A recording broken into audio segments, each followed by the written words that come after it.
Thank you, Marco Rose. You're part of a great tradition at RB Leipzig because you're the fourth coach to win his final home match and being fired a few days later. So, yeah, in our inaugural season, it was Tino Vogel who won his last home match. That season after, it was Thomas Oral who won his last match at home. And finally, it was even Domenico Tedesco who won his last match at home and then got sacked a few days later. Thank you, Marco Rose.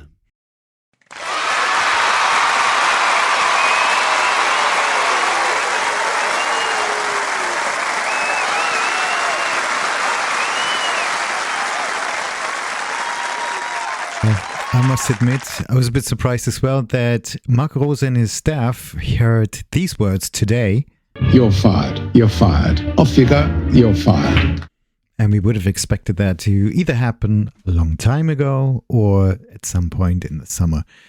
But I can only echo your words, Richard. Really thankful for his time over here and his achievements.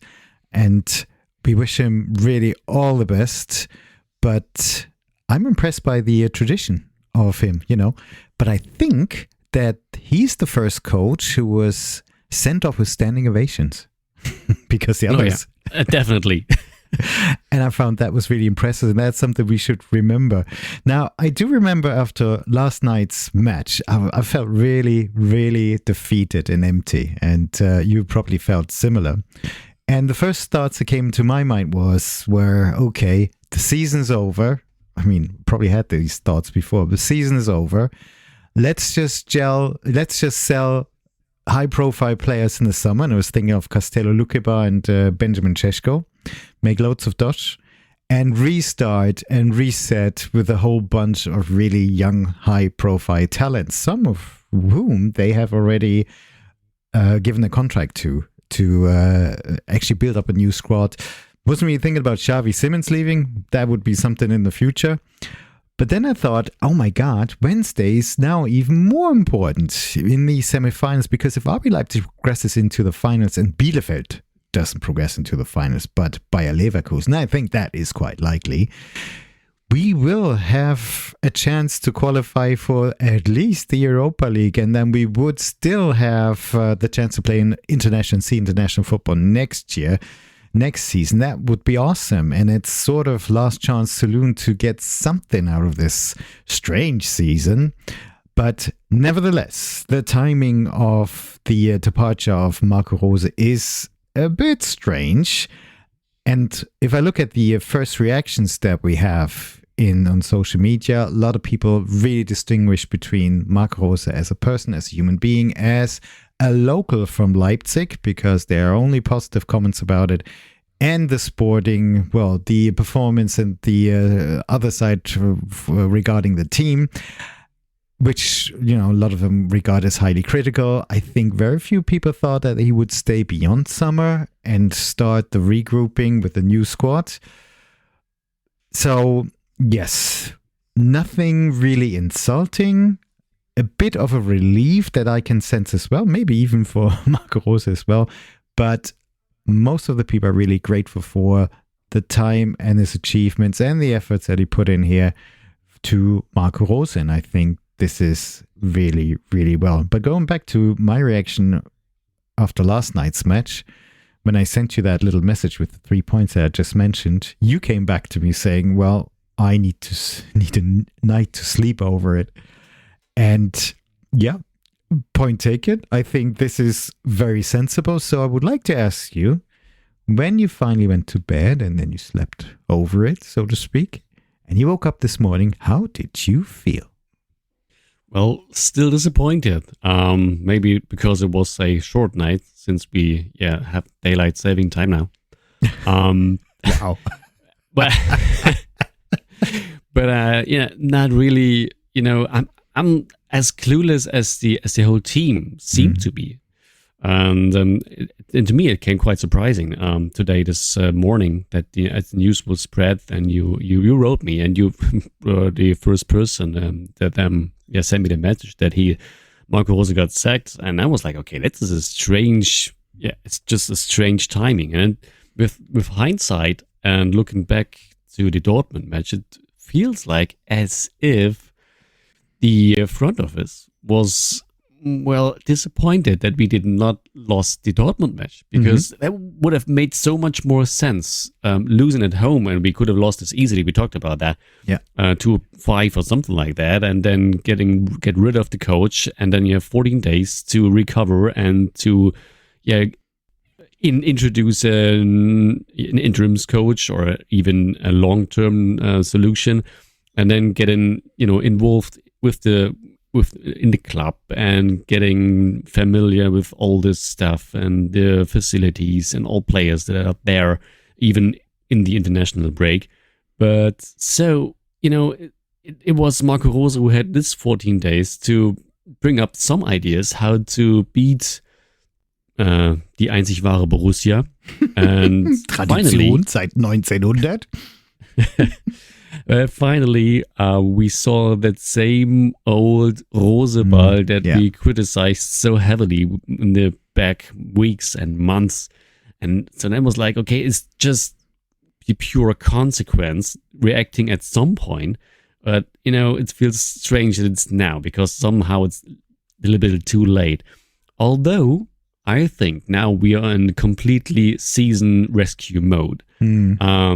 And one chance to rescue the season, in quotation marks, is getting into the cup final by winning at Stuttgart on Wednesday night. Correct.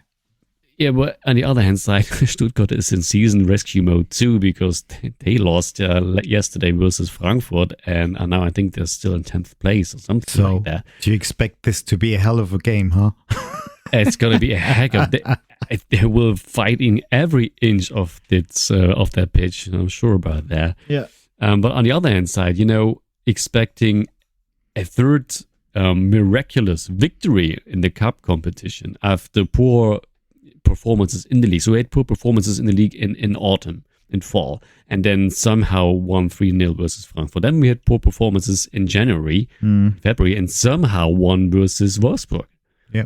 And to expect things happen 3 times in a row after, without nothing really pointing out to it, well, it's just not the things developing usually.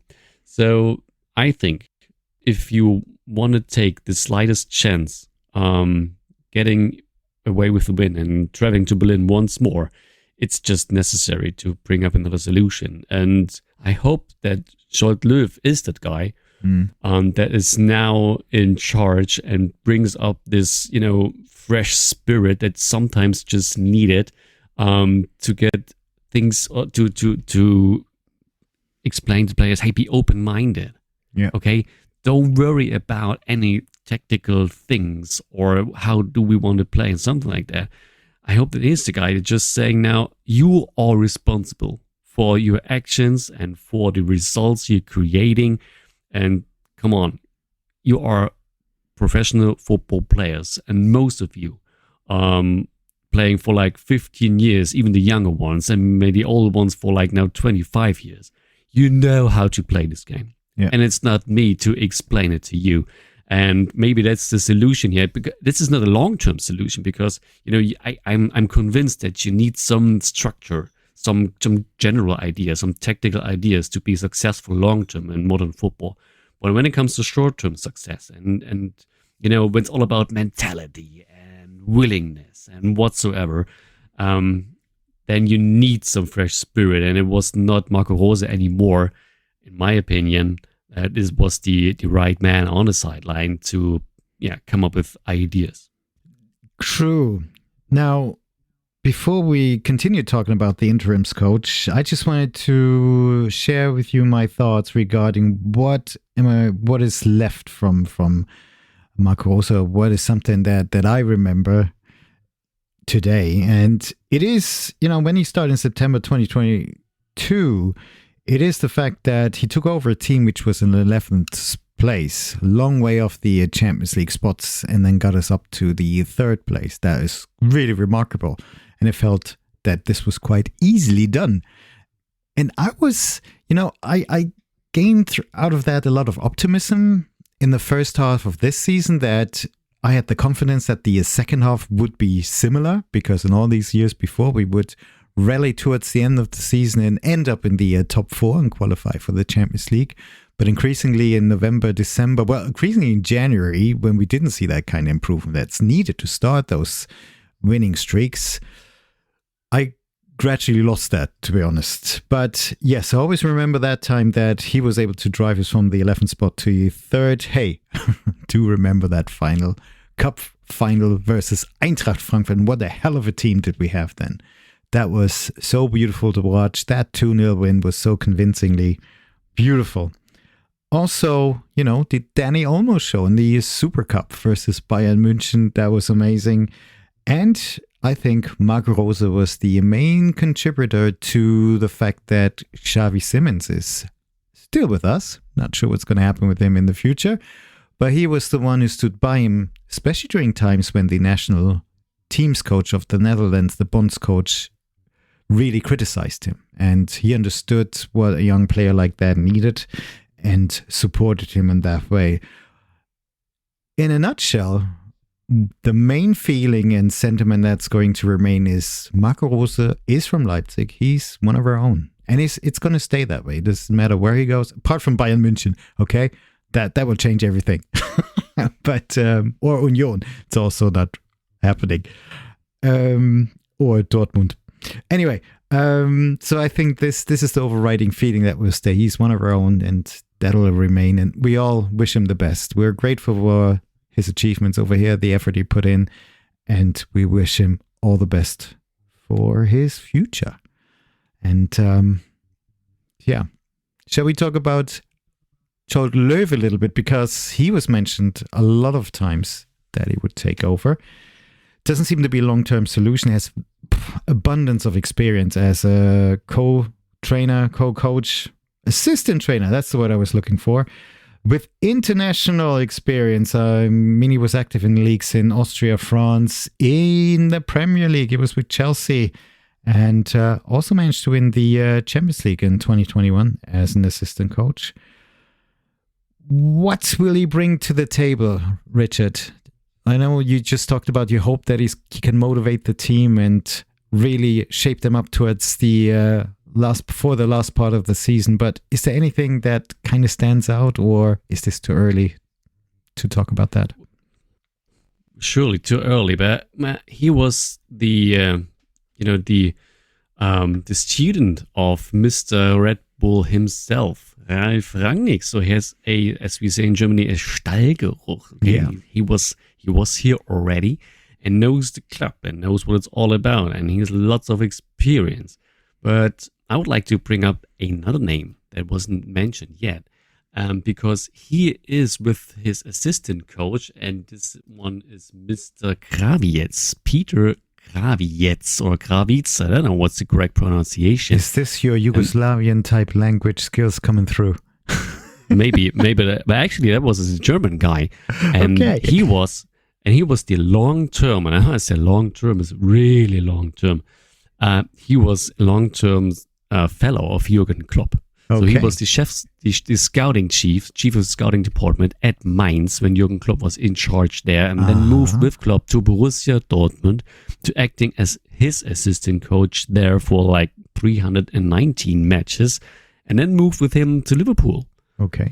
For 489 matches more. And so this guy has 800 matches experience as an assistant coach, and you can really bring up that does not surprise me, or to say that it's Jürgen Klopp responsible for that addition. Mm-hmm. And this is what I find really interesting, is that guy who worked for Jürgen Klopp so long, just one man for 7 or 8 matches, or maybe there's something more, because actually, Joel Löw and Peter Krawiec never worked together.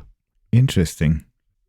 But just looking at the short term, just one more thought. What can he bring to the table? What can he achieve with the team so on Wednesday they progress to the final? Well, hopefully the right words to motivate them. So I hope that he's just saying, hey, come on, it's all on you, because he's not able to bring up like 6-7 another players, because Exactly. we have not a real large roster and lots of injuries, and maybe someone is even, I don't know, booked, I don't know. So, well, he cannot change things 180 degrees now, since it's just not possible. Yeah. And so I think it's all about motivation. I think it's a good solution, interim solution until the end of the year and also season. And also it enables RB Leipzig to act quickly and swiftly and refocus all of our efforts and views back to what's really important. And that's last chance saloon on Wednesday versus VfB Stuttgart. Similarly to VfB Stuttgart, it is also last chance saloon to stay in the competition to get a trophy or to qualify for international football. So hopefully it's going to be at least an entertaining match and not one of those dreadful encounters. But actually everything promises to be a really interesting match. Keep your fingers crossed. This was a quick update and emergency episode of Bulls and Red. We'll talk to you again soon. Thank you for listening. Take care. Have a great rest of Sunday and a good start to the new week. Danke, Richard. And auf geht's, Leipziger Jungs.